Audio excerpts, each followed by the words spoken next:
ہم حرم شریف سے اب مسجد عائشہ کی طرف جا رہے ہیں دوسرا عمرہ کی کرنے کے لیے، اور ایک ہمارا عمرہ وہ خود کا ہو چکا ہے۔ اب انشاءاللہ ہم ایک کسی دوسرے کی نیت سے عمرہ کریں گے انشاءاللہ۔ اس میں ہوتا کیا ہے کہ پہلے مسجد عائشہ جانا پڑتا ہے، وہاں پہ احرام باندھنا پڑتا ہے، نیت کرنی پڑتی ہے، 2 رکعت نماز نفل پڑھنا پڑتا ہے،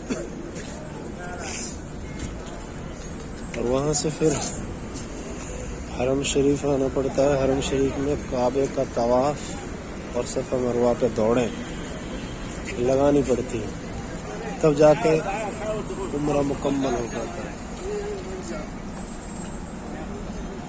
تو ماشاءاللہ مکہ شہر کا، ہمارے نبی کا شہر کا بڑا خوبصورت نظارہ ہے، دلکش نظارہ ہے، بڑی ٹھنڈی ٹھنڈی ہوا ہے،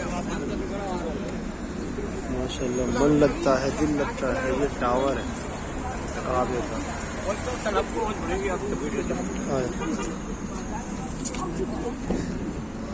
تو اللہ تعالیٰ سے دعا ہے پروردگار عالم ہر وہ آنکھیں جو تڑف رہی ہیں کعبہ دیکھیں، ہر وہ آدمی مچل رہا ہے، رو رہا ہے کعبے کو دیکھیں، اللہ سب مومن مسلمان کو کعبہ کی زیارت کرائے اور کعبہ کے فیض سے سب کو سرفراز فرمائے۔